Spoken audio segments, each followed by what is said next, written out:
Greetings, my friends. It's your friendly neighborhood PhD, Dr. Judd Burton, coming to you with a special Beyond report on this Thursday, July the 8th, 2021. As always, if you like the content, please click a like, subscribe, and share. All those help the channel grow. And I wanted to do this today as both an invitation and an entreaty, really, of sorts. Um, Most of you know that I teach coursework through the Institute of Biblical Anthropology, and my students are stellar, and always have interesting conversations and interactions with them. And I talked to um, a couple of them this week, and one, I won't relay their name, but one related a story to me. In this particular student, she's taking the biblical demonology coursework. Very gifted, insightful, discerning, has a real heart for this sort of thing. And she related a story to me about um, a sighting of a creature um, which could really only be described as a kind of earth spirit or fairy, um, and not just one, but a number of them. And she's had these experiences before. Uh, Now, these kinds of sightings are really on the rise in our day and age. Um, Particularly as we see the logical erosion of a purely naturalistic or materialistic explanation for the universe, uh, or reality in general. Um, the fact of the matter is that there are more sightings of what people call cryptids and these kinds of creatures and demons and um, dogmen and werewolves and shapeshifters of all kinds.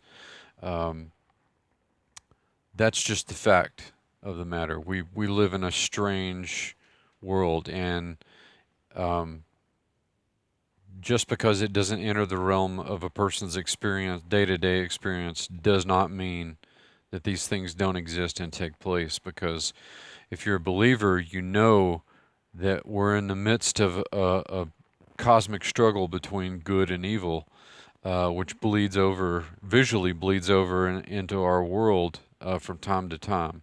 Now, these kinds of stories and sightings and more importantly, experiences of people have happened over millennia and are recorded even before humans had written language and rock art, and then an oral tradition, and then, of course, accounts of these things are recorded as writing becomes available and developed. That they comprise our myths and folk tales. And from an anthropological perspective, I've always argued that you can't simply peripheralize all of these experiences that people from different cultures are having in terms of interaction with these things or seeing them or being hampered by them.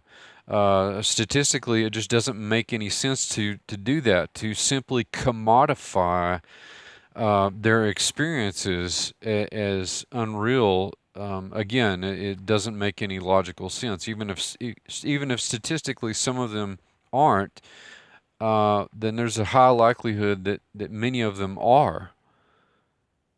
Um, and again, sort of taking it one step further, in the missiological context, you talk to missionaries who are typically schooled to an extent in anthropology because they have to be the cultures they're encountering. You talk to these men and women, and they're experiencing this stuff at the vanguard with a lot of the cultures that they encounter, particularly in the second and third world. Um, So there's no doubt in their minds that it's real because, they're experiencing it. And of course, those experiences and sightings and things of that nature occur in the first world too, right here in our own country. And the danger, of course, is that this is, they're demonic. Uh, and they may parade in a facade of innocuousness or benevolence, but that's not what they're about. Um, these are the spirits, disembodied spirits of the Nephilim, the demons. Uh,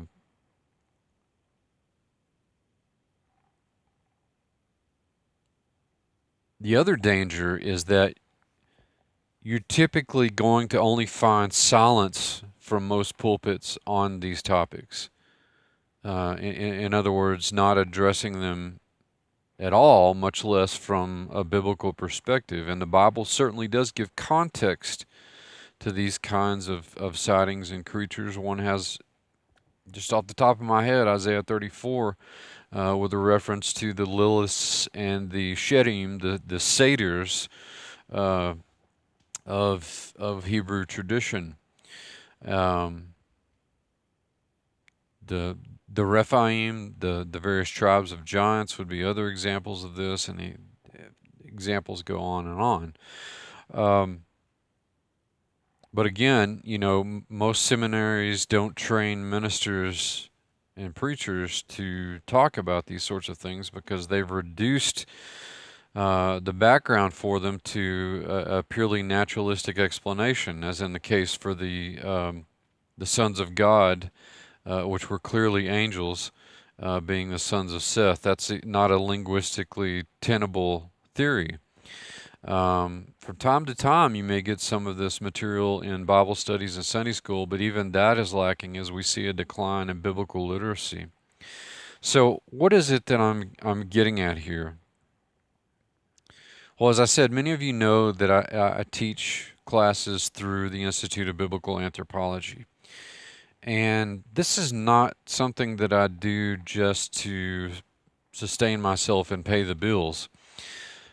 Uh, I felt a strong calling to do this, to devote my time and energy to the research of these matters and the teaching on these matters, not only from my education, but in some cases from my own experience. Uh, I'm reminded, in the wake of these conversations with my students, um, the young lady in particular, of Luke chapter 21, where Jesus is talking about the end times to his disciples. He's talking about all these crazy things happening, signs and wonders in the heavens, with the earth, with the sun, with the moon, with the constellations, the stars, earthquakes, pestilences, and famines, and um, things coming down from the heavens, appearing on the earth.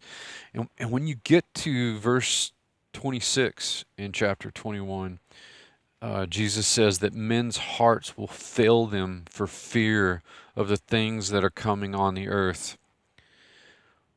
Well, I'm of a firm belief that the prophetic clock is ticking.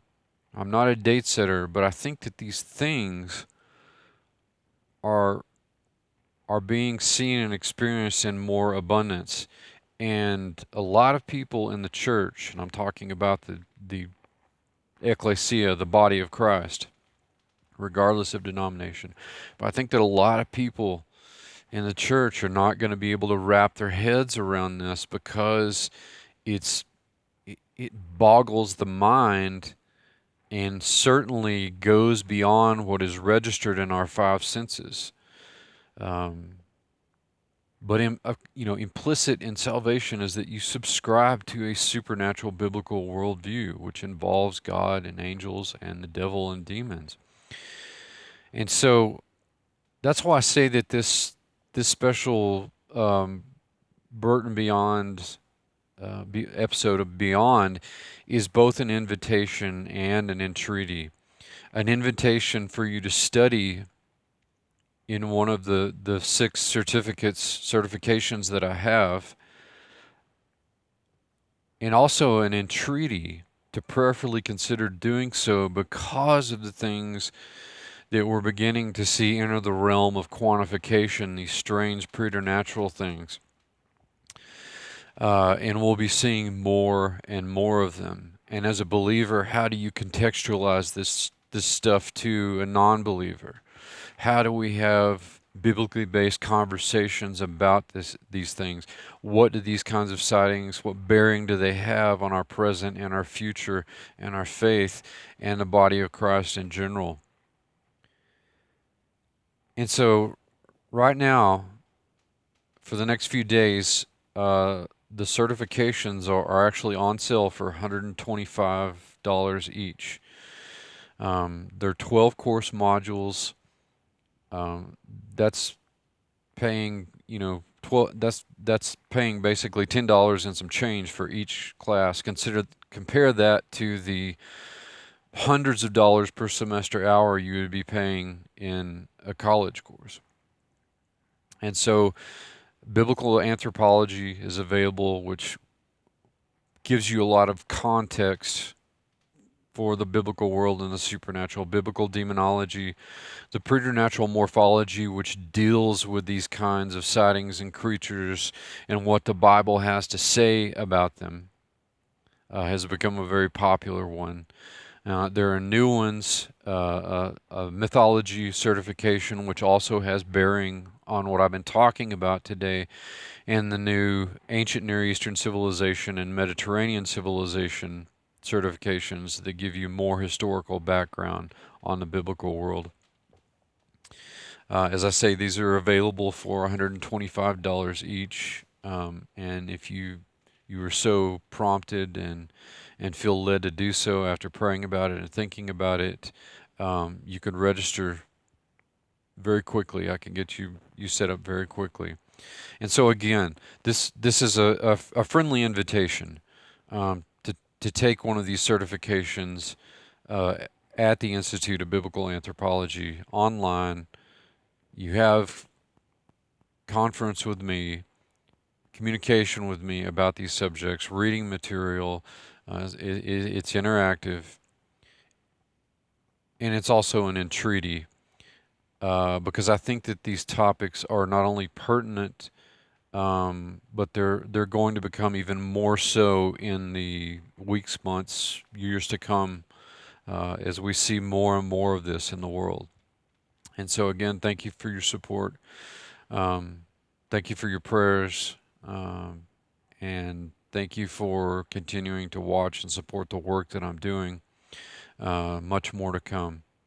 Now, until next time, Godspeed, my friends.